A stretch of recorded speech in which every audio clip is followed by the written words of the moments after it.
For me, I think the real turning point was maybe when I was 11 or so. I lived in New Jersey, and I didn't know that many other people who were into the things that I was into. And suddenly, I was able to meet other kids and talk to them about music and politics and sort of form our identities together. And I don't think I even knew at the time how this is not a thing that was possible at any point in history before. I was at a friend's place and he showed me the modem went with its chirping characteristic sound. And instead of just connecting to a computer, he was connected to a gateway computer, giving him the possibility to access other computers. This just blew my mind.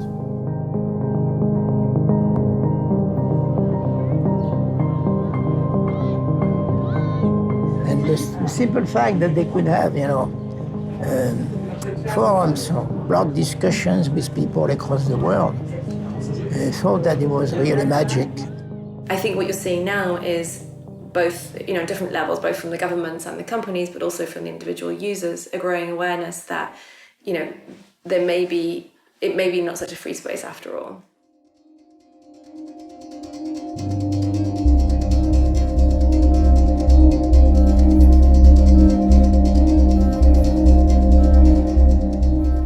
US intelligence confirms it's collecting the private messages of internet users. 9 major internet companies, they include Google, Facebook, Yahoo, Microsoft, Skype, YouTube, Apple, AOL, and Paltalk, have been used by the FBI and the National Security Agency to monitor photos, videos, emails, audio, and all other sorts of information, tracking a sweeping scope of individuals' online activity.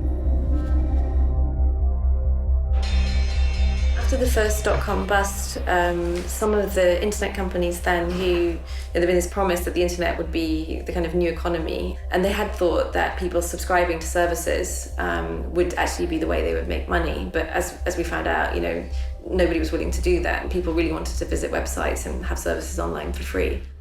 After that, a couple of organizations started experimenting with the idea of using the data that they had on their users and realizing that this was quite valuable in the context of advertising. And that's kind of how it started. It's what some people call the internet's original sin. When 9/11 happened, they took the programs that I had helped do and put together and used them to spy on everybody on the planet, including all US citizens first. We were the first ones who they adopted bulk acquisition and bulk collection on. That was US citizens. They do it in the easiest way they can, which means if companies have assembled information about their customers, then that's a readily accessible set of information about a large number of people. Then the intelligence agencies will simply go there and buy it from that company or get access to their data directly. It's a kind of surveillance that is rather invisible to the person, and that is at the crossroads of public and private actors. And that is nested in our everyday life through our everyday services, you see? So it's much more, I would say, difficult for the people to identify that they are object of surveillance. Putting yourself tons of personal information online using Facebook, Instagram, Twitter, whatever, people don't really realize the danger when it comes to that. But people have instant benefits. It's immediate, it's granted to me, and it's free. So it's easy. And it's very difficult to balance something that is free, easy, enjoyable, with something that might be dangerous in a hard-to-predict future.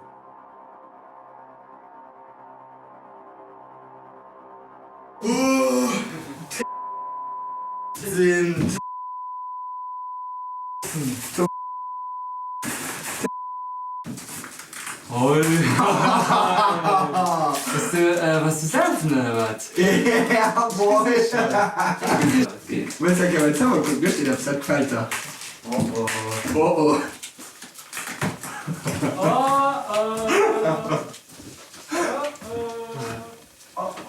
Moin, danke, ich da nicht. Einfach zu checken, was weiter einfach. Detail, also Filter.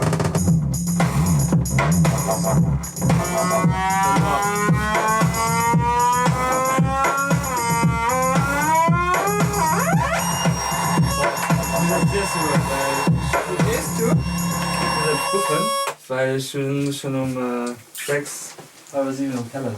Frag, wen ich spiel dir? Na, wähle.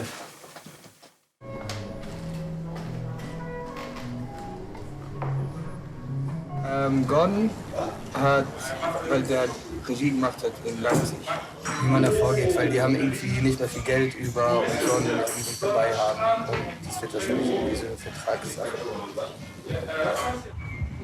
Jo, nee, das ist super. Jo, bis bald. Ciao. Without a doubt, the most I'd say aggressive data collector is through the mobile phone, because we're taking it with us in the things that we do.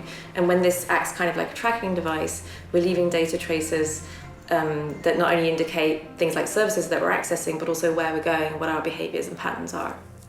What you can see very quickly is things like, when does that person often go to bed? Are they traveling? Do they call if they're traveling, do they call their partner every morning? Do they call them in the evening? Did they go out for dinner? Who are they talking to? Who are their the social graph is called, meaning the circle of people around them. And so there are different ways that people are then profiled or categorized on the basis of their behaviors. Another thing that's happening is that people, again, through their social media use, are being profiled in terms of maybe their political affiliations, their religion, their sexual orientation, these kinds of things. There's the companies that we're perhaps not surprised are collecting our data. So for example, the news website we go to, or maybe the use of Google, that kind of thing. But then there's the companies that are tracking our data that we don't see, that we don't kind of choose. So for example, when we're looking at a website for the news, there'll be lots of other what are called third-party trackers. Those third party are present, some of them, are present nearly 100% of your navigation. This means that some company that you have not actually endorsed to be present in your navigation, you have not chosen actively, they are still looking what are you doing. And that is present on entertainment, pornography, healthcare, news. This is what some people call the data brokering industry. Some of the most, I'd say, the growth areas there are things like online dating or websites discussing health issues, for example. The business model for the people who are providing the site is to collect your data and often sell it on, for example, in the case of health sites, to pharmaceutical companies. So you checked her out now? Yeah, at least I have some impact. So what is she doing? What is she finding? Let's Yeah, I think so. We can check. I think we posted a picture 5 minutes ago. And right now too. Yeah. She's very. Hallo and Maxwell. Yeah, I'm always sending nice ones and then Kim is answering the ugly ones. I said, that's nice. And Kim said, no, this is nice. Is that like emojis that you have to buy? No, you just download. Why would connect my camera? But it's not about this, it's just a possibility that if you want to value, they can do it. Like, well, but this is technology. This is technology. But I feel like that's why I don't care, because I think, okay, no one wants to know what I'm doing anyway. I mean, but I think it's really interesting that everyone says I don't have anything to hide. Like, I have something to hide because I do stuff which is against the law, and I think we all do in a way. I mean, that's like, I don't have anything to hide. I don't have any. Well, I do actually.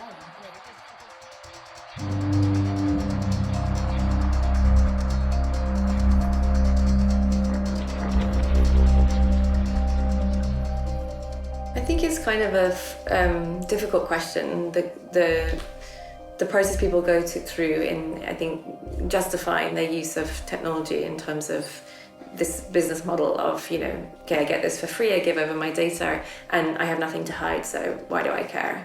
And maybe it's a bit creepy, maybe it's a bit strange, maybe I get certain adverts sent to me, but it doesn't make any difference to me.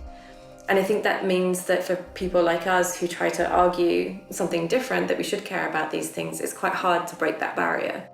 Part of the reason I think this is that how quickly people are ready to volunteer that. It makes me a little suspicious, that they're like, no, I have nothing to hide, clearly. And really they're thinking, maybe I'm a little worried about this, but I don't want to be the one to say it. But think about how people who care about surveillance have been marginalized, you know? There are so many jokes about wearing the tinfoil hat and, you know, do you really believe that they're reading your emails? When I hear someone say that, I actually hear them say, I believe something quite different from this, but I don't want you to know that I do because I don't want to be the one who thinks that.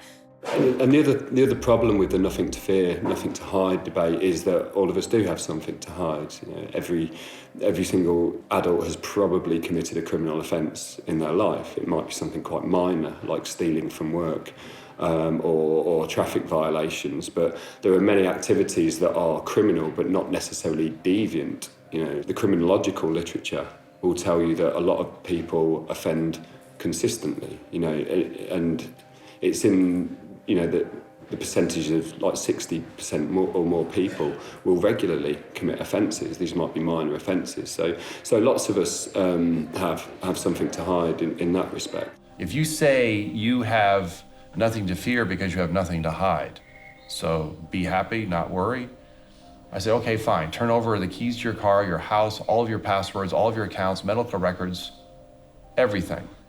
And I'll put them into a special secure lockbox, but I will keep it for safekeeping. No one, and this is now thousands of people over the last several years in front of multiple audiences, no one was willing to turn over any of that information to me. And I'm asking them to consent. Okay, tell me. So basically, what we would do is put a spy software on your cell phone, which is gonna look at the patterns and actually at the things you agreed or clicked OK on the terms of condition of the apps you're using. Yeah. This plus your browser, we would mostly look not really into the contents, but on what we call metadata, where you're going, when do you browse, to whom do you talk, and basically look a little bit like what does your digital life say about you. Yeah.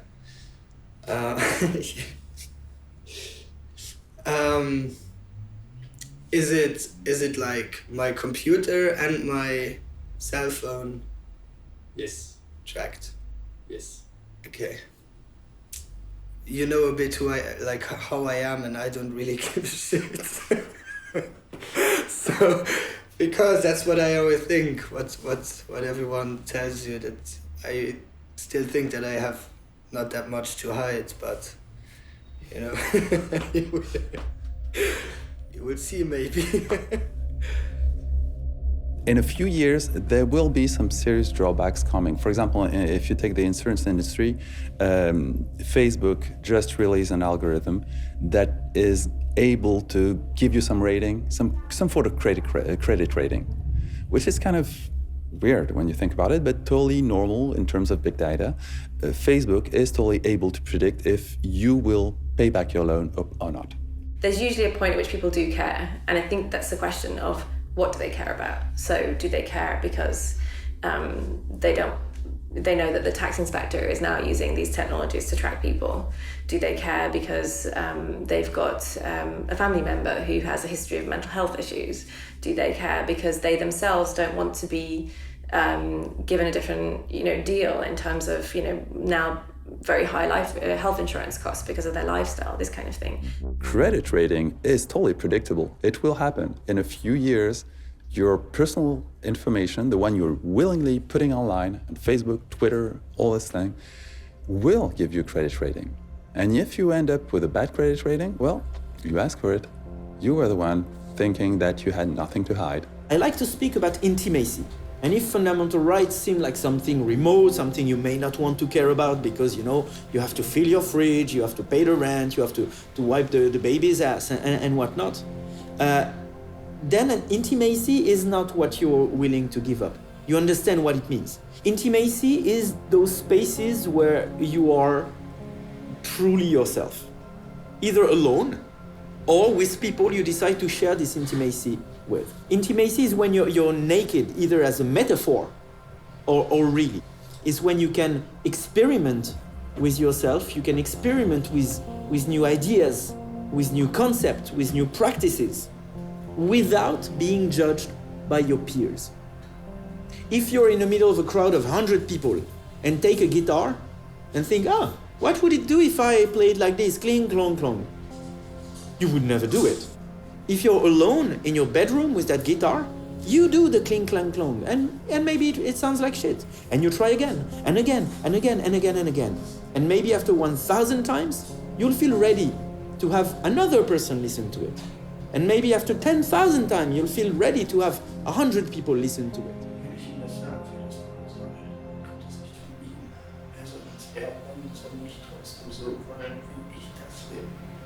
Der andere soll einen einfach mal wollen.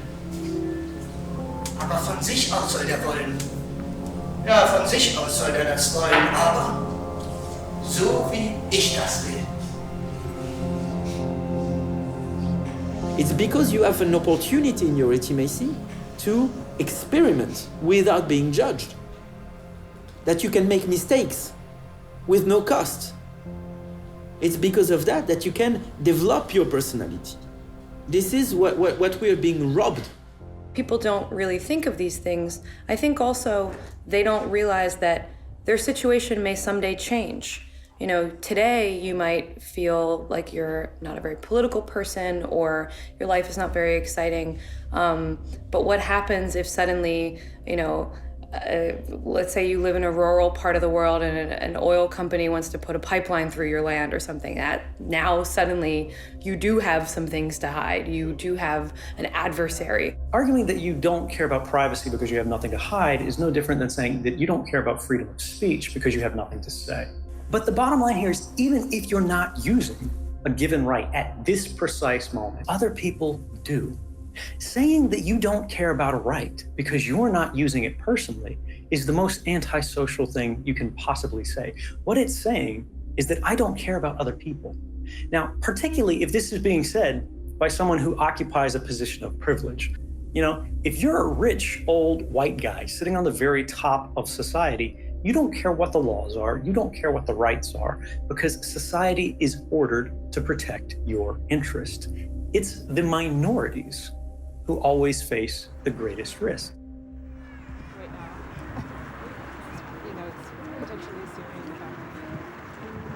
I saw my mom and my grandmother go through some really tough experiences. And I, became aware that discrimination and violence against women and girls wasn't just happening in my family or community. And I decided that I wanted to work on these issues. And it wouldn't be unusual for a human rights researcher to become a target even of US surveillance. I'm someone who has interviewed not only Somalis and Egyptians, but also Iraqis, Afghanis, Yemenis. So, the people that I interview typically are coming from populations of extreme political interest to my own country, to the US. In context even of the war on terror. And I do think that it's, not only plausible but probable that I became a target of US intelligence interest, not just because I'm a human rights researcher, but after doing this research with Somali girls and uncovering instances where girls named Americans and Saudis as so-called clients of sex-trafficked refugee girls in Djibouti. What we see in different countries around the world is the political situation and the sort of political agenda changing quickly. So something that's okay now to talk about might not be okay in 3 years' time. If you combine a drastic and very disruptive technological progress and this soon-to-come political disruption, you will end up in a short time period in something so different that any kind of prospective effort is really, really difficult to make.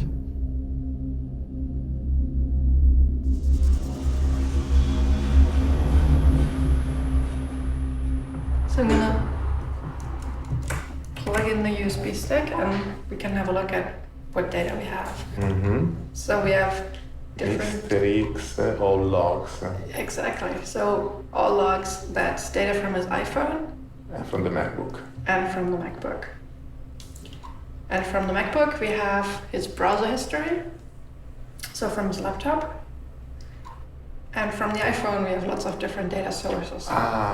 So we have GPS data, we have an overview of all the apps he has installed, we have his browser history from his iPhone. We know who he called, who's in his address book. We have his Facebook messages, SMS, Skype messages, WhatsApp messages. Damn. Yeah, so we can I feel bad. kind of see what apps he used. So I'm a data analyst, which means I work with databases and I analyze data to usually find fraud or suspicions of fraud in the data. And I'm gonna apply my skills here to, well, first of all, to identify patterns in the data, to see who Mr. X is, what he does regularly, but also to find things that are unusual in the data. My goal is to correlate the different data sources to see whether there are any patterns between the different data sources. I was dedicated to do privacy analysis on the mainstream website. So understand which are the third-party trackers present in the website. I will try to apply this analysis also to the browsing history of Mr. X. The point is, it's collecting data on that scale on everybody in a country presents the opportunity for the government to go really bad. They just don't understand that. Now, people in Germany who have experience with totalitarian states like the Stasi and the Gestapo and SS, they have living memory of what it means to have that kind of information in a central repository for central government to use. And it's only a matter of whether or not the government is favorable to democratic principles or not as to whether or not they become totalitarian or not.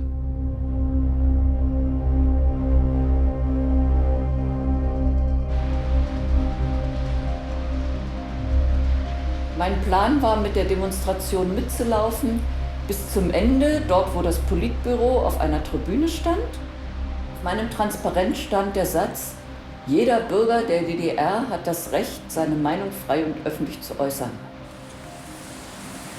Hier an dieser Laterne hatten sie mich eingeholt und haben mich an den Armen gepackt und ich sollte abgeführt werden. Dann haben sie mich aber gepackt und weggeschleift. Hier diesen ganzen Weg habe ich mich schleifen lassen. Der Pelzmantel meiner Mutter war danach hinüber. Und hier stand ein großer Lastwagen, ohne Plane, also ein freier. Und hier bin ich dann kontrolliert worden. Da haben sie dann auch mein Transparent gefunden, was ich im Rucksack noch hatte. Und und dann sollte ich auf den Lastwagen steigen. The Minister of State Security always said, we have to know who is who. That was his always repeated sentence. That's the main question in our work.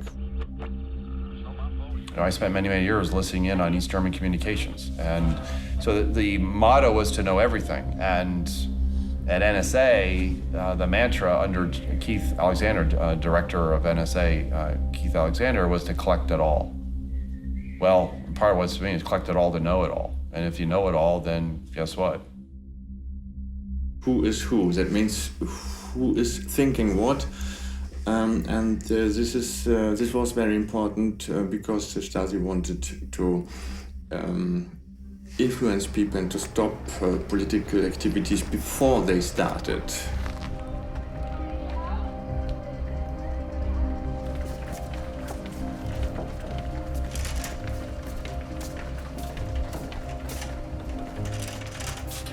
Diese Oppositionbewegung der 80er Jahre begann in der Hochzeit des Kalten Krieges, als Atomwaffen in Deutschland stationiert wurden. Also wurde ich dann Mitbegründerin des ersten Friedenskreises der DDR, des Friedenskreises Pankow, gegen die Militarisierung des Lebens in der DDR, gegen die Stationierung von Atomraketen, gegen Militärunterricht in den Schulen. Ich habe ja dann 1982 auch einen der ersten privaten, sozusagen Umweltkreise gegründet, der sich immer in meiner Wohnung traf. Und später dann ab 1984 kamen dann auch Menschenrechtskreise dazu, also Kreise, die die Menschenrechtsverletzungen in der DDR thematisiert haben. I was in the Stasi archives this past year, and it's quite something seeing row after row, file after file, thousands upon tens of thousands of paper-based, which in itself had been the system for keeping track of all that, the system for indexing had gone through several iterations, and they were actually moving, even the Stasi were moving in the 1980s to computer-based systems. Tonbandmitschnitt hier. Hier ist ein Tonbandmitschnitt. So sehen die dann aus. Ja?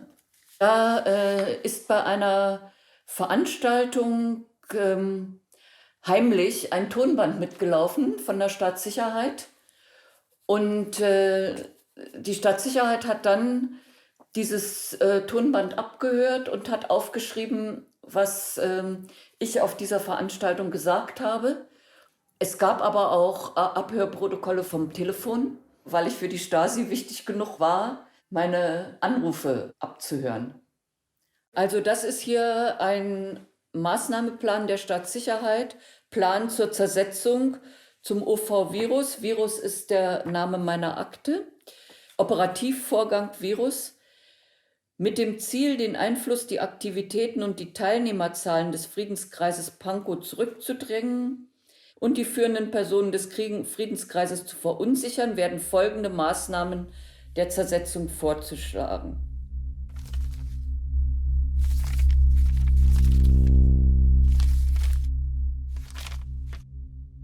Das ist ungefähr ein 20. Also ich habe 20 dicke Leitsordner und dann noch ein paar kleinere Aktenteile, die man irgendwo gefunden hat.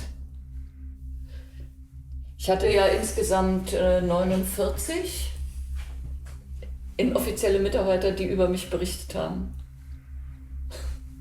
Im Laufe der Jahre 49, da war ich ziemlich erstaunt. Und Virus, den Namen finde ich auch interessant, ja, den die Stasi uns gegeben hat oder mir gegeben hat. Ich bin also diejenige, die zur Erkrankung des Systems führt. Ne? Fantasie hatten die Jungs schon. Ja. Wolfgang Schmidt was looking at the NSA. He's a former lieutenant colonel in the East German Stasi. So he was looking at the NSA surveillance program, and he said, to us, meaning the Stasi, this would have been a dream come true. In Western democracies, if you're talking Germany of today, or if you're talking the United States of today, it's not a police state. But the mechanisms, the instruments of power necessary to affect that are essentially all in place. The only difference really is those in power. And you then have to trust and depend on your leaders to be focused on more democratic ways of life and supporting that. And you can't guarantee that. I mean, no one can. So in the United States, they say it can't happen here. Well, I'm sorry, yes, it can. It seems like it never sleeps. Wait, so because we have data points like every few minutes, all night for 2 days in a row. Maybe that's his lifestyle, but...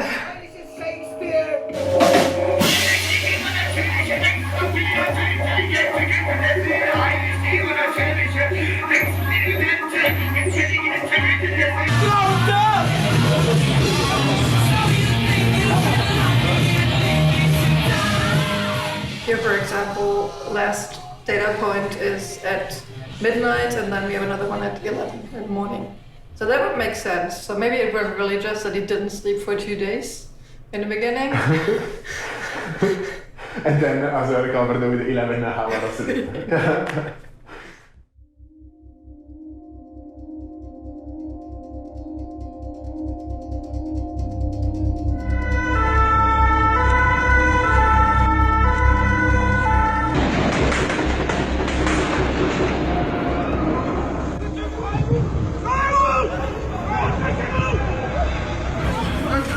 Monsieur, qu'est-ce qui s'est passé?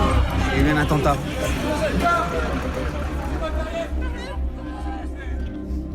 French MPs have approved a bill which would give intelligence services their most intrusive domestic spying abilities ever with little judicial oversight. The move comes in the wake of the Charlie Hebdo attacks in January. This bill will govern all of the powers available to law enforcement, the security and intelligence agencies and the armed forces to acquire the content of communications or communications data. Dies ist ein guter Tag für die Sicherheit und die Freiheit der Bürgerinnen und Bürger Deutschlands. Es ist ein schlechter Tag für die großen Verbrecher aller Art. The net effect is if you are a law-abiding citizen of this country, going about your business and your personal life, you have nothing to fear. There are many narratives. One is the nothing to fear, nothing to hide argument. The other one that's commonly articulated is that there is a balance between security and liberty, or sometimes that's more narrowly defined as a balance between security and privacy. It's an extremely problematic way of conceptualising these things for several reasons. Benjamin Franklin said something along the lines that people who are willing to give up their liberty for security will lose both, and they deserve neither. And what I take from that is that there's not a simple balancing. These aren't things you can easily quantify and measure against each other. I would say very simply, bulk surveillance has been a direct and absolute continuing failure. I mean, it has stopped. They justified by the terrorist groups and stopping terrorism as the means of doing it, the reason why they have to do it. But in fact, it has failed in every turn. Every attack has happened, and they've not been able to stop it by bulk collection. Each time you have a terrorist attack somewhere in the world, you hear right after, oh, see, we need more security, we need more securitarian law, we need more power to the government agencies and the such. It's more than 20 years I am in data protection, but I still am a member of the judiciary with a background on organized crime, anti-mafia legislation, and it was me drafting the so-called Italian Patriot Act. So no need to persuade me that at certain stages interferences are essential and even invasive activities by the state. The deficiency of criminal investigation by police and judicial offices should build on selective sources. What works is difficult, is infiltrating the networks, is surveilling the individuals, is blending into the mass, is for agents to learn languages and risk their lives. And the agents don't want that. They got those big computer systems where they can watch the whole world. Well, guess what? It doesn't prevent terrorism. That's true in Paris, that's true in Copenhagen, that's true in London, that's true in New York and in Boston and Texas and California. All those attacks, they've never been stopped, yet the people they knew that did it, they knew about them and knew they were potential terrorists. But they didn't do anything about it, and the reason is because of this bulk acquisition. They have to wade through all this bulk data to try to assess them and what they're doing as a threat. That means the consequence of that is people have to die first. Then you go look at the people who did that, and then you focus on them, and then you go after anybody who was associated with them. A focused, targeted approach will give them the opportunity to stop people from dying. That's what they need to do.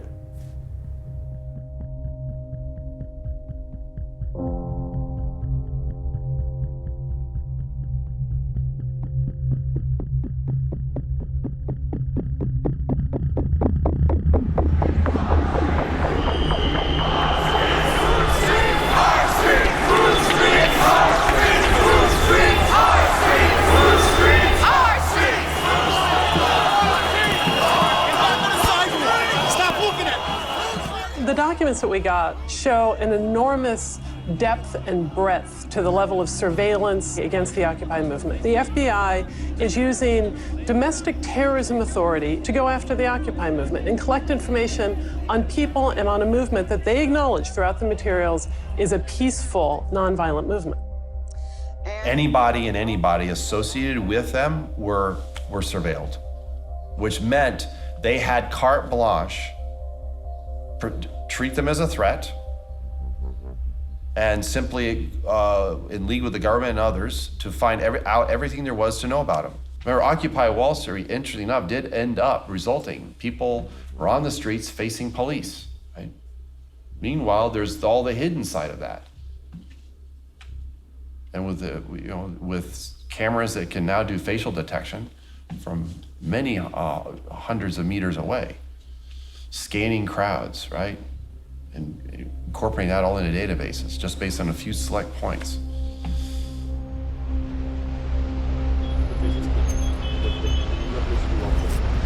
Donc là, si tu regardes par exemple, là où j'ai vraiment pris conscience de la filature, c'est juste là, avant le panneau là. Donc il y avait le type avec sa capuche. Déjà il y a des moments où les capuches, la capuche, l'air comme ça avec le sac à dos qui regarde obstinément ailleurs quand on le regarde. Et au moment où j'ai fait demi-tour, il s'est passionné d'un coup pour l'interphone de l'immeuble en regardant si c'était pas l'adresse là. Enfin, c'était assez maladroit, assez mauvais. Il y avait aussi une femme qui me suivait. Donc là, c'était derrière, là, dans le pâté de maison, il y avait aussi une femme qui me suivait sur la rue transversale, là, ici. Je suis allé, à un moment donné, je suis allé vers la bibliothèque. Je me suis dit, bon, je vais aller... J'ai hésité un moment, je me suis dit, où est-ce qu'il faut que j'aille? Donc j'ai commencé à aller vers la bibliothèque, je l'ai remarqué, je me suis dit, non, c'est une mauvaise idée, je suis tout seul. Je suis allé dans un café au centre-ville, en fait.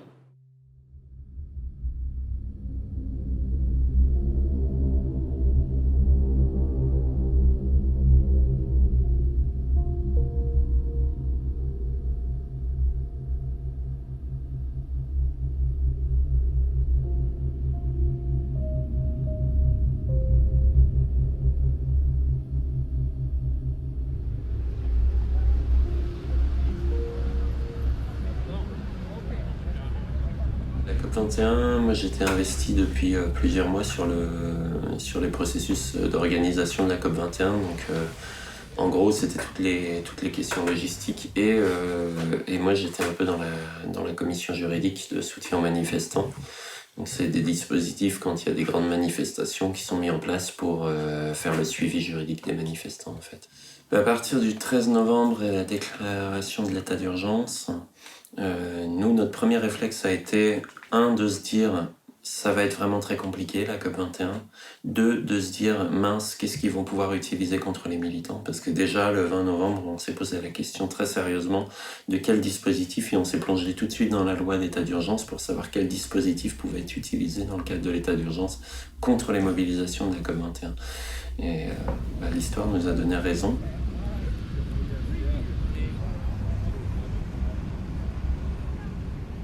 Et ça a mis une pression extraordinaire sur l'ensemble des dynamiques, puisque c'était censé être une mobilisation internationale où étaient attendues des dizaines de milliers de personnes, voire des centaines de milliers, parce que c'était plutôt sur ça que tablaient les grandes organisations telles que Havas ou autres, qui le 29 novembre voulaient ramener plusieurs centaines de milliers de personnes dans la rue. When we see activists from Occupy Wall Street being surveilled with the very same tools of mass surveillance, when we see that activists in the US, because they're Muslim, are being surveilled, when we see in France that state of emergency is used against ecology activists and all kind of activism, we have a demonstration that anti-terrorism as a way of governance only leads to injustice, only leads to undue abuse of power. So you understand why the state wants to send examples, right? They don't have to have entire segments of the population being obviously outed, right? They just have to keep track of them. And those that are a bit more let's say expressing themselves, let's say a bit more questioning about authority, well, they're the ones we're going to pay a little bit more attention to, especially if they organize, especially if they associate. La note blanche, c'est toutes les petites notes cumulées que les agents de renseignement prennent sur le terrain. Par exemple, là, je vois animateur du camp de Bure. Donc effectivement, pendant 10 jours, il y a eu un camp un village organisé à Bure, dans l'est de la France, contre un projet d'enfouissement de déchets nucléaires. Donc ça rassemblait 800 personnes par jour, et c'était en lien avec les associations locales, ça a été construit avec les habitants du coin, ça a été construit avec énormément de monde. Donc de ne retenir que il y a eu des actions, de le superposer à il a animé des réunions, c'est comme si j'avais organisé ces actions en fait. On met ça dans la note blanche. Je participe à la mobilisation, je fais partie du collectif de soutien à la lutte de Notre-Dame-des-Landes contre la construction d'un aéroport à Nantes. On avait organisé juste un petit rassemblement spontané à la station Notre-Dame-des-Champs à Paris. Et ça, c'est faisceau d'indices concordants. On n'a pas de fait, on n'a rien, pas d'accusation. Et pour cause, j'ai un casier judiciaire vierge, il n'y a pas de fait en fait. Ça montre vraiment qu'à la fin, on construit une figure de l'ennemi intérieur, de la personne qui va menacer les institutions de l'État. Et c'est ce qui se retrouve à la fin quand c'est écrit que l'intéressé participe activement depuis plusieurs années aux actions menées contre les représentations de l'État. Voilà. Et à la fin, on a ça. Et cette feuille-là, quand un juge il a ça, et ben il part du principe que ce qui est là, c'est suffisamment convaincant pour qu'on ne remette pas en cause la version officielle, en fait. Do we really want a preemptive crime society where if I decide you might be?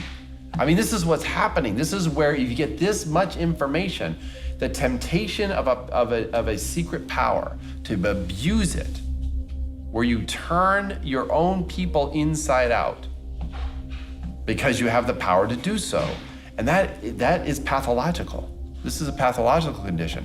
It goes far beyond actual threats. It goes far, you have threats, right? Because that's to justify the need for all of this security apparatus. But you're ultimately using it for social control.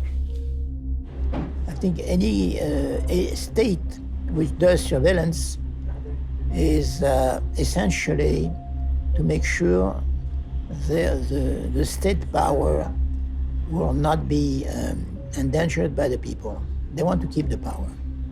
So they want to know what people are doing, with whom they have relationships, so that they can, if necessary, block the people they think are part of the political antagonism. We redefine what privacy is. No reasonable expectation of privacy. Wow, redefine privacy, so you define it in a way that actually suits the interests of national security. Whoa, remember that thing? Nothing to fear, nothing to hide. Then why, if you're so fearful, are you that fearful of the people? I mean, I can reverse all of this. I can reverse it and say, they must be incredibly fearful of the people. They may not say it that way, but then why would you need all these records, just in case?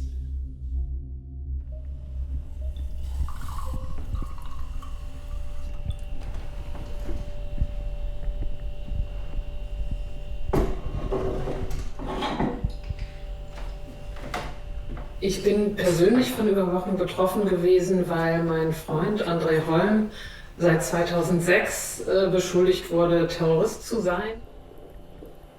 André ist Soziologe und beschäftigt sich mit dem Thema Gentrifizierung in Berlin sehr viel, schon seit vielen Jahren, und hat viele Texte veröffentlicht als Wissenschaftler, auch als Aktivist, weil er sich für Mieter und Mieterinnen in Berlin einsetzt. Das BKA hat zu dieser Zeit nach einer militanten Gruppe gesucht, und weil sie die nicht gefunden haben, haben sie irgendwann die Texte unter anderem von André mit deren Texten verglichen und haben dann ähnliche Worte gefunden. Ich glaube 7 Worte, die in deren Texten und in seinen Texten vorkamen: Gentrifizierung, Reproduktion, auch marxistisch-leninistisch, was für Wissenschaftler eine Vokabel ist, die nicht ungewöhnlich ist. Und das war der Anfangsverdacht, warum sie dann gedacht haben, es könnte sein, dass der die Texte dieser Gruppe schreibt, und haben angefangen, ihn zu überwachen. And this is where mass surveillance shows its true face of an instrument of social control. This is the main purpose, the main effect of mass surveillance, is to keep populations under the diffuse impression that if they say something, or if they do something that may make them look like they have something to hide, that may be something worth hiding, then people will know about it, so they better not say it and not do it. This is how it works in every authoritarian regime since the dawn of times. I think this is something that comes back to who we are as people. I just know from history, I know from my own experience, I know from even dark chapters in US history that the power of the state through instruments like surveillance ultimately turn against the people. And it's not far removed, right? It's not far removed to take that kind of power and now establish something that's clearly undemocratic. Okay? And you in essence are treating all of your people as subjects, right? Not citizens. This myth of nothing to hide, when put into action, may turn individuals into perfect subjects of control, into subjects who accept control, who accept dominance, who accept servitude.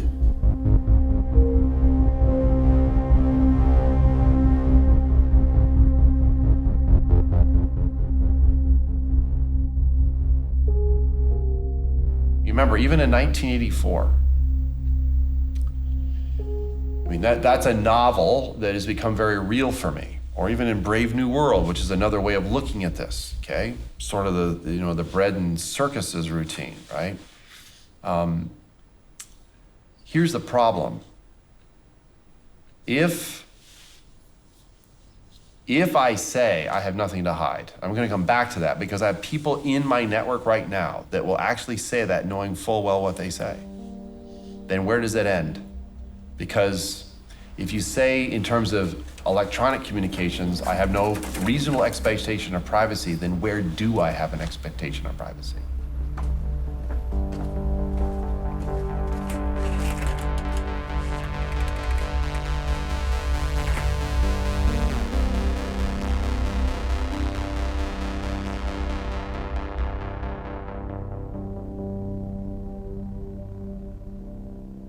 After the first time we met, around 5 weeks passed.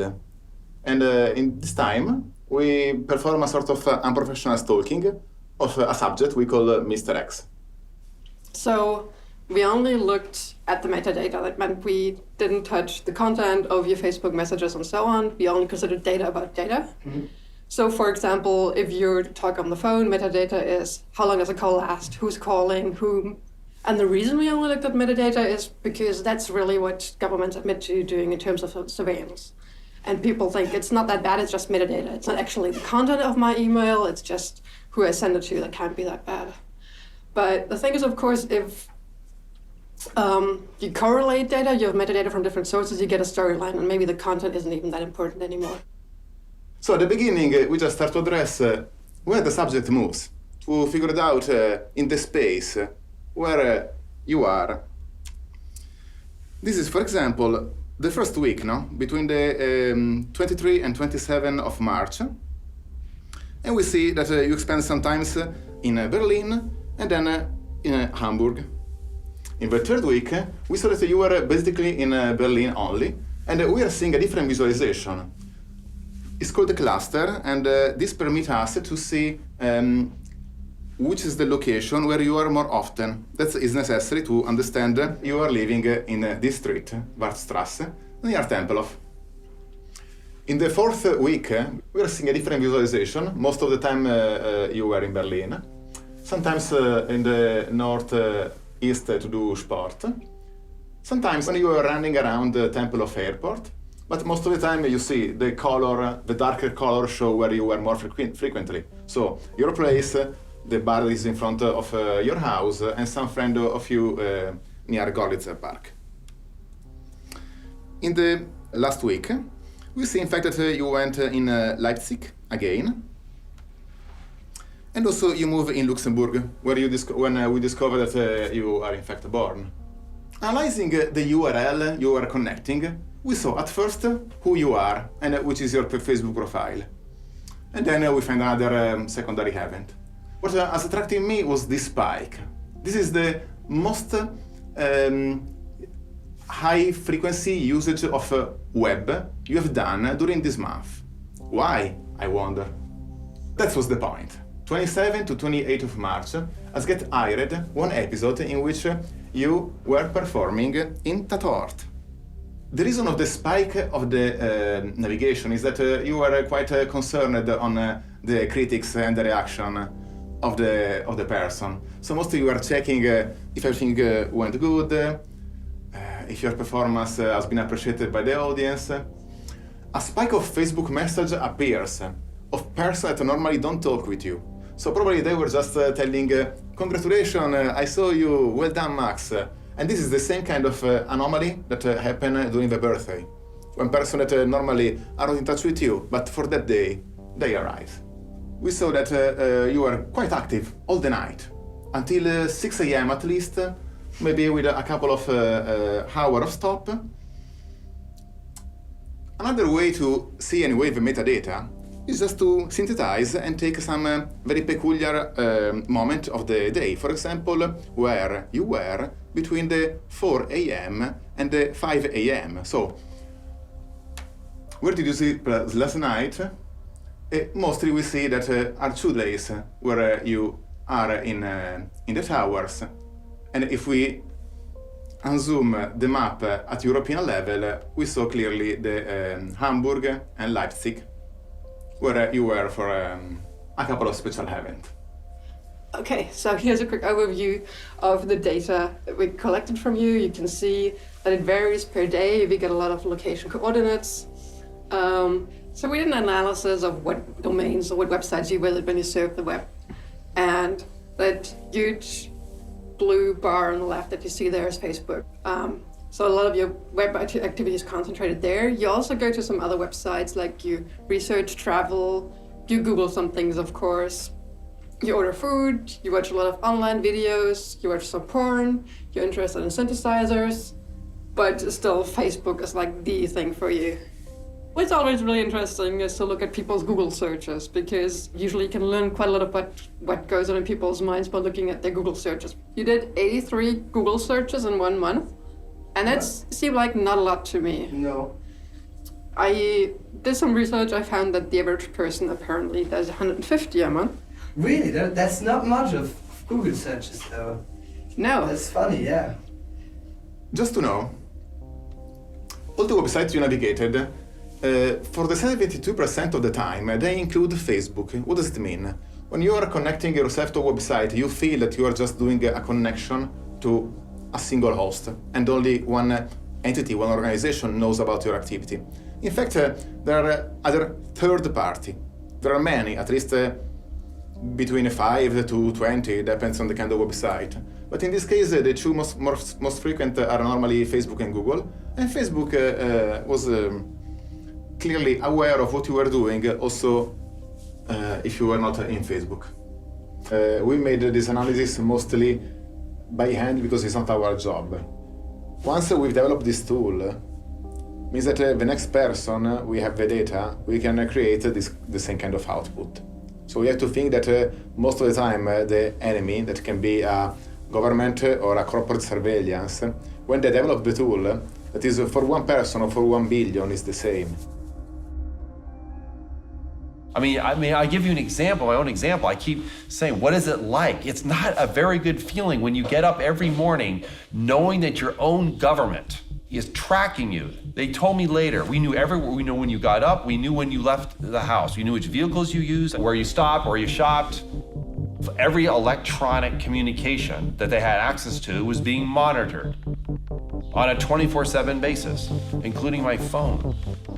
Where do you go in that regime? Where do you go? I get emotional. Where do you go? Where's a safe place? Where do you go to be yourself, right?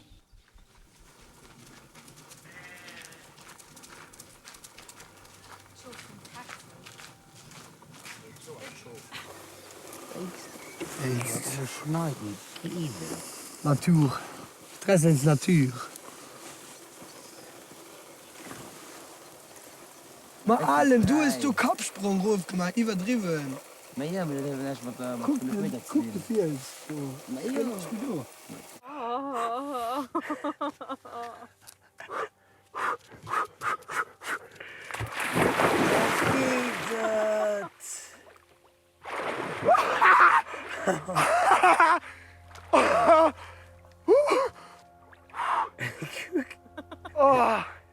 Oh, c'est bon. Oh, c'est froid. Are we back down to just my physical body? Just literally the only thing left now is in my head that's private? And even that's suspect with emerging technology? So where do I go that's safe? Where's the safe room? I get back to 1984. Winston cowered in the corner. Why? Because it was the only place where the surveillance cameras couldn't see him, which meant they knew where he was. And in the end, people forget the rest of the book. They haven't read, people have finished reading 1984. It's quite dystopian because even Winston gives up. Winston is the protagonist. Winston is the person in all of this, right? What happens to Winston is what happens to society. Also die allermeisten inoffiziellen Mitarbeiter, die lange für die Stasi gearbeitet haben, und das ist die Mehrzahl, die hat das freiwillig gemacht. Zum Teil haben sie ein bisschen Geld gekriegt, ja, zum Teil ein paar kleinere Geschenke. Aber ich glaube, die Hauptsache war dieses Machtgefühl, was die hatten. Aber es war der Mann, der Bruder, ja, der Vater, der Sohn und so weiter. Die ganze Palette.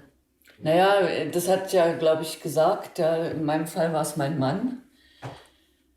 Und der hat aber dann später gesagt, er hätte das gemacht, weil er Angst hatte, dass ich verhaftet werden könnte. Und dass, wenn er mit der Stasi zusammenarbeitet, er das erfahren würde, dass ich verhaftet werde oder werden soll und mich dann davor schützen kann.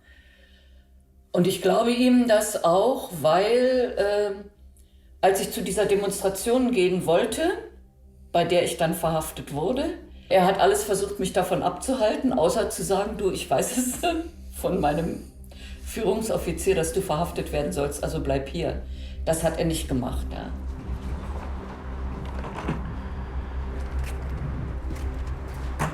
C'est ça en fait le fond de la chose, c'est que beaucoup de gens se disent non mais il a sans doute cherché, il y a sans doute une bonne raison. Ils font pas ça sans rien, ils le surveillent pas sans rien. Il y a plusieurs personnes qui m'ont dit mais attends, si t'es assigné, c'est quand même que tu fais quand même des choses quoi. Enfin t'as bien dû jeter des machins ou t'as bien dû faire quelque chose. Et quand il y a une prise de conscience que c'est pas le cas, c'est là que la plupart des gens se disent ah merde, je pourrais être surveillé, je pourrais avoir des problèmes aussi. Et c'est ce qui s'est passé pour ma famille et pas mal de gens de mon entourage qui me connaissent, qui savent qui je suis et qui, eux, ont violemment pris conscience de ce que voulait dire la surveillance et de ce que ça pouvait entraîner comme conséquence, en fait. Pour moi, c'était un peu difficile parce que je savais que Joël était surveillé. Et puis cette surveillance, donc quand on le sait pas, mais dès qu'on commence à s'en douter et qu'on en est sûr, bah c'est une intrusion dans l'intimité qui est quand même très violente et enfin moi je l'ai vraiment vécu comme une violation de mon intimité. Moi ça m'a mis vraiment, je pense, une bonne semaine à me dire allez, faut que la vie elle continue et il faut pas rester dans cette paranoïa et cet état de psychose et post-traumatique. Vraiment. Et donc, la plupart des gens se pensent à l'abri de ça, mais il suffit que la police se trompe de porte lors d'une perquisition administrative sous état d'urgence, qu'un voisin mal intentionné ou un collègue mal intentionné dit lui, il est louche, il s'est rasé la barbe, il va à la mosquée, et on peut très vite tomber dans cette case de la personne surveillée en fait. Et d'avoir le sentiment qu'on est à l'abri de ça parce qu'on n'a rien à se reprocher, et ben c'est vraiment là où s'articule la force de la surveillance en fait. C'est qu'elle isole les personnes en fait. Elle isole l'individu, le bon individu du mauvais individu. Das fand ich persönlich furchtbar, das war wahnsinnig unangenehm. Faktisch zu wissen, hier in meinem Leben jetzt findet das statt, dieses Telefon wird abgehört. Es gab Observationen auf der Straße, also zivile Beamte, die unsere Wohnung beobachtet haben oder uns hinterhergelaufen sind. Es hat auch Kameras gegeben, das wissen wir aus den Akten, die auf unsere Hauseingangstür gerichtet waren und auf den Hinterhof. Andres Eltern, die phasenweise auch mit überwacht worden sind, weil unterstellt wurde, dass selbst die in dieser terroristischen Geschichte mit drin stecken. Wir wissen von BKA-Überwachung von 2006 bis 2010, also 4 Jahre. Ob die vorher überwacht haben oder uns jetzt noch beobachten, wissen wir nicht. Wobei ich auch in Akten später gesehen habe, dass auch meine öffentlichen Veranstaltungen, wenn ich über dieses Verfahren berichtet habe und über die Überwachung berichtet habe, dass auch das vom Verfassungsschutz beobachtet wurde damals. Und das kann ja sein, dass das bis heute stattfindet. Aber ich bin Jahre später irgendwann mal in den USA gewesen und kann mich sehr deutlich an das Gefühl erinnern, in diesem Hotel auf dem Bett zu sitzen und zu denken, jetzt sind sie wahrscheinlich nicht da. Und das war ein unglaublich befreiendes Gefühl, plötzlich das erste Mal das Gefühl zu haben, ich bin alleine. The feeling of not being able to conduct my work or my personal life without prying eyes and ears felt like an injustice, an invasion. There are levels in which it affects you also emotionally. In 2013, my mother, was given a diagnosis of a terminal illness. And, some of the most important conversations of anyone's life, certainly my life, took place, as my mother was actually on her deathbed. And, after these feelings of, just total invasion, I wasn't able to sort of just connect with this experience of taking care of my mother without doing something about, the mobile phones that are constantly in the room. So, maybe strange to say, but it offered me some little bit of comfort while taking care of my mother to put the phones in the other room. And literally when she was, sharing with me some of the, the last things that she wanted to say to me, I had to go put the phones in the freezer. And, maybe that sounds nuts to a lot of people, but, it's mass surveillance, comes home. It's not just something that happens over there or to, NSA contractors. It's not just something that, famous people talk about or journalists are concerned about. It can touch the lives of people who think of themselves as regular people. What can make a bit afraid is really like this dislocation things. Like, I mean, this weekend where I was in Hamburg, that's really weird. Like to see like I was this thought at that point. You are clubbing here. Yeah. Those are things that is really, really personal stuff, where you don't want to share it with someone. I have kind of a conclusion, of course. Working on your data for hours, you start to think about, who is that person, what are they doing? And from what I learned about you, what I saw about you, I guess that's kind of the image I arrived at, that you're like an active social person who's definitely not nerdy. There's nothing about politics, for example, on there, so I have no idea if you care about politics, and if you care about politics, like what your views are. That's crazy. But did you see that I'm a wealthy person on how I interact, or? We can guess from the social graph. So we don't know the person, but we assume that if you're in touch with a famous actor, implicitly you belong to certain kind of social circle. If your provenance is a person that speaks 3 languages, came from one of the healthiest places in Europe, again, it's another probability, another high chance that maybe you belong to a certain kind of social status. And then it plays a role in terms of, for example, credit rating. Insurance might become more expensive for you, or products at the extreme end might become more or less expensive for you, depending on how much money you have and how much you want them. Because we can kind of see what you do and what you need. If you have the indicator of don't sleep for 2 days in a row, or to be in the point A to a point B in less than this amount of time, that means you are going fast with your car, are things that somehow discriminate you. Yeah, I feel that is really unfair. And Facebook Addict, yeah, it seems really weird because I don't post that much, you know. I don't go like stalking people. It's more like to do, well, yeah, to advertise like my job. I was using when you connect us Facebook the first time to understand when you wake up. Yeah, I guess most of the people do that. I don't know. I do it like this. It's weird. You have to think that the app we are installing in our mobile phone most of the time have access to some of the metadata we used. And you don't know exactly who is behind. We promised to you that we are not going to make any harm with your data. But when your data are collected by 20 or more anonymous company in the other side of the ocean, and you for them are just a number, that is the scary aspect of the corporate surveillance. They pull in all the metadata of your transactions, and then they can do timelines of your entire relationship in the community that you have and the transactions over time in sequence, and build basically a timeline of your electronic life. It's all done automatically with software. It doesn't take people to do it. They called it the corporate store, sort of in quotes, the corporate store. It started off with just phone numbers, which obviously can be indexed to names and addresses.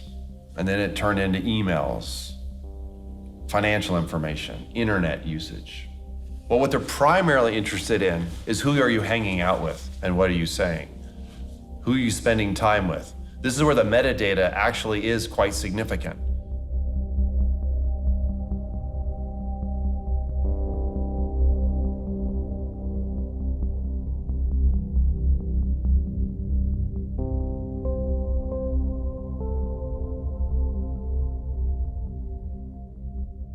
My view on it has changed a lot though, because I saw exactly like what is possible and how far you can really go.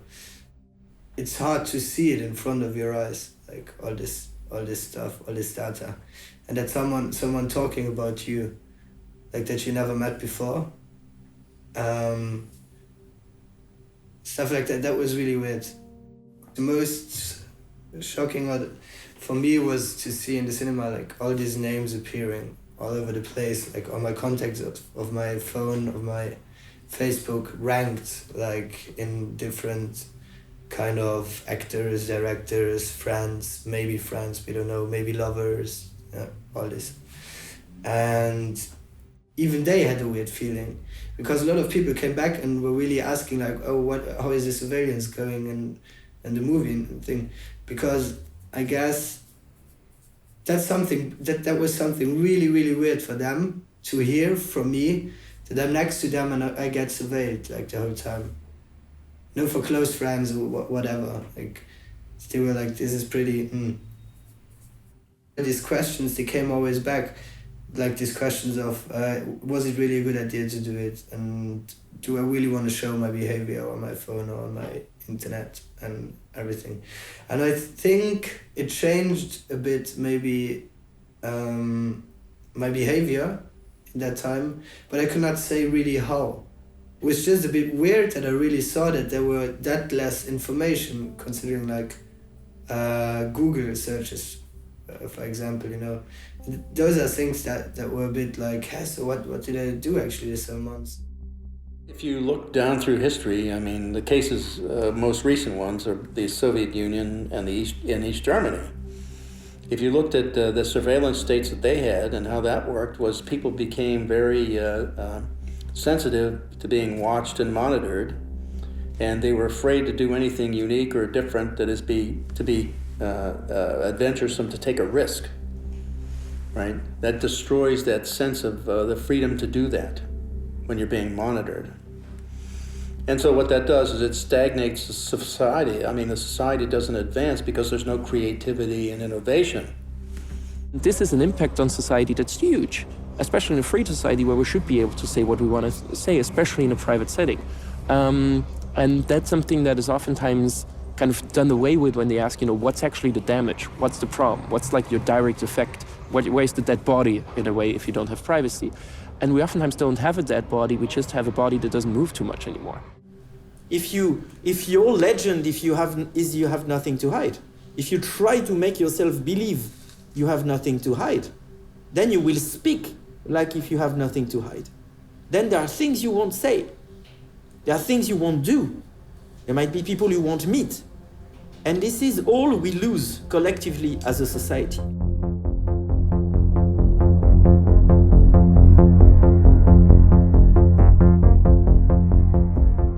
It's probably the first time in history that technology is allowing the possibility to have a real mass surveillance, again, from public or private actors. And as you said, this surveillance is rather accepted by the person. So the question that we have collectively to ask ourselves is it exactly the type of digital environment we want? And I think we're right at this moment now. I have my answer, but I think all of us, we should ask ourselves this question because the choices won't be exactly the same, you see. The things we should not do are thinking that there's nothing we can do about it, and we lost already. What we can do is to convince each and everyone that it's not a lost battle and that it is worth fighting to start with. Es gibt keine unwichtigen Informationen. Und jede Information kann missbraucht werden, wenn es jemand missbrauchen will. Und ich sage den Schülern immer, ihr müsst aufpassen, was ihr von euch preisgebt.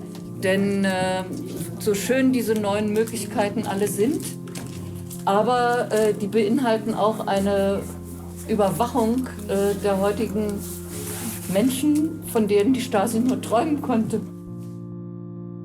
I think another thing people can start to do is also play around with just kind of feeling like they understand how the technology works a bit more. You know, using a computer or a mobile phone, we've been taught that it's a bit like a washing machine. You know, you put stuff in, you press the program, and then you don't think about how it works. The truth is the less you know, the less control you have over what's happening. So, like, motivating people to get a bit more interested in knowing how the internet works, or knowing how your device works, or knowing why it is that the company's giving you free services is pretty important. There are a lot of things you have to learn. If you want to fly, you have to take courses in flying. If you want to run, you have to train yourself in running. And I believe the best way is the community learning by other people, which makes it more convincing and also more understandable very often. There is, for pretty much everything that you're using now, every Microsoft or Apple product or Google or Facebook or whatever, there is probably an alternative. And in most cases, the alternative is very good. And, you know, just really simple things like using a search engine that doesn't track you, like Disconnect or DuckDuckGo, because we know that Google is a very powerful surveillance engine, you know, in all these great, you know, really sophisticated tools that it gives us. It's taking all of our data. Signal for texting is something that I teach. Tor browser, that is the web browser that helps protect some of your personally identifiable information from websites you visit, from your internet service provider, from anyone who's observing your network traffic, whether they are, you know, your work IT department or a sovereign state. I think we have to be very humble here. We have to think very carefully how we speak about those things. Saying to someone saying to someone living in an authoritarian regime where internet communications are particularly surveilled, oh, you should use Tor, may end up having this person taken to jail or worse. Because in some countries, maybe just using Tor blinks a red light, potential political opponent detected. So it's not about giving advice, it is about sharing and understanding, and it is also about building collective resources where we can efficiently mutualize knowledge. So on a case-by-case basis, we can find appropriate solutions. The good part is that once we arrive to a world where half of the population will encrypt for no reason, it will help others by overwhelming the surveillance state with uninteresting encrypted mails. But we need this hype to start and begin for all of us to be really secure. We need free, libre software. Software that belongs to the humanity as a whole. Software where everybody on Earth has the same freedom as the author to get to understand what a piece of software does and to get to modify it. Then we need decentralized services. Decentralized services means that you know where your data goes. You know what is happening when you click somewhere. You know what is stored, you know where it's stored. So we need all this in conjunction with end-to-end encryption, not any form of encryption. End-to-end encryption means that you generate a cryptographic key, I generate a cryptographic key. We decide to share those keys, and then we are in control. What I like about the tech side is that there is something that can be done. Each of us can make a change to our behavior in terms of whether we encrypt our communications, whether we use free software, hopefully some combination of all these ideals. And even just making one small change today does do a great deal. Just using an encrypted texting app like Signal for your communications between your friends is not perfect. Phones are bad, all these other issues, but it's something. And I think it shows people that they are empowered to make a change themselves. And it means also that democracy, people are going to understand, democracy is not a spectator sport. You have to participate, you have to be active, and you have to do that continuously to ensure that you keep your rights and freedoms. You can do access requests, you can ask any company in the world, what data are you storing about me? They have to send you a copy of everything they hold about you. You have an idea of what they're actually holding about you. You can see, if they shouldn't have this information, where did they get it from? And this creates a lot of trouble, interestingly, for companies. If just individual people are asking, what are you actually having on me and why do you have that and how is this legal? It gets the whole legal department going crazy. It's an industrial challenge that would take policymakers on a path of really doing shit for growth and jobs if this is really what they care about. Rebuilding the capacity in Europe, in Germany, in France, and everywhere to build computer chips, to build computer systems we can understand on a hardware base is something critical. When we realize that there's something we can do on a personal and community level, I think it can encourage us to act at the political level more, so by contacting our lawmakers or supporting organizations that are doing the work of law reform. One of the most powerful things that I think has happened since Snowden is this massive increase of all of those things. All the people who are working on this stuff, more or less in isolation, have come together in a way that is, I think, when I think that we're going to win, I think it's because of that kind of solidarity that we have.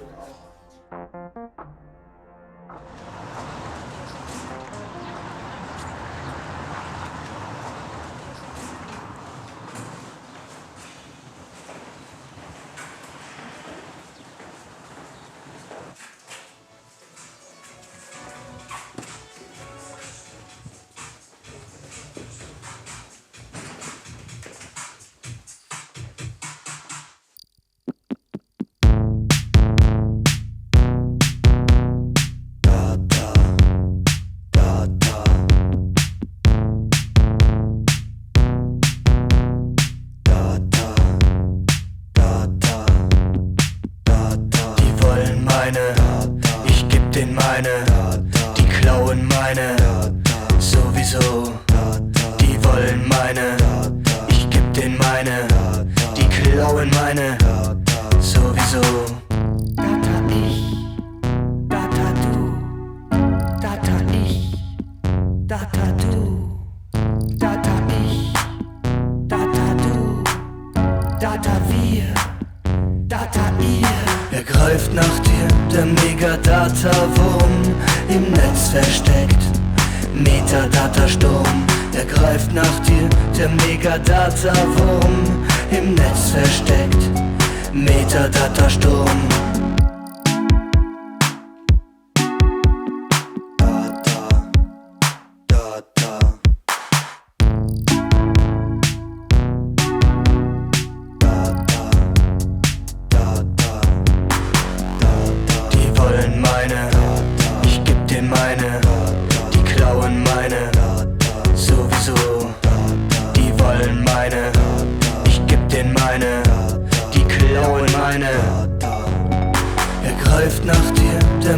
Metadata-Wurm im Netz versteckt.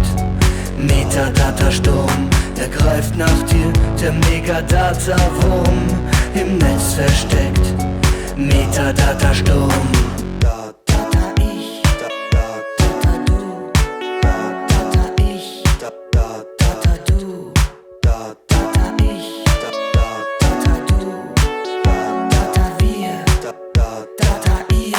Die Staatsmacht wird unsere Data inspizieren, analysieren, sich konspirieren und damit regieren. Er greift nach dir, der Megadata-Wurm im Netz versteckt. Metadata-Sturm, er greift nach dir, der Megadata-Wurm im Netz versteckt. Metadata-Sturm, er greift nach dir, der Megadata-Wurm im Netz versteckt. Metadata-Sturm, er greift nach dir, der Megadata-Wurm im Netz versteckt. Metadata-Sturm.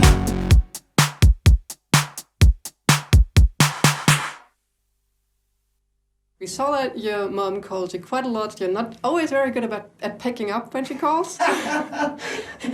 Actually did the calculation. You're 30% less likely to answer your phone when your mom calls than when anybody else calls. But you're good. You always call her back in the end. I gotta call her back always. Yeah, I gotta.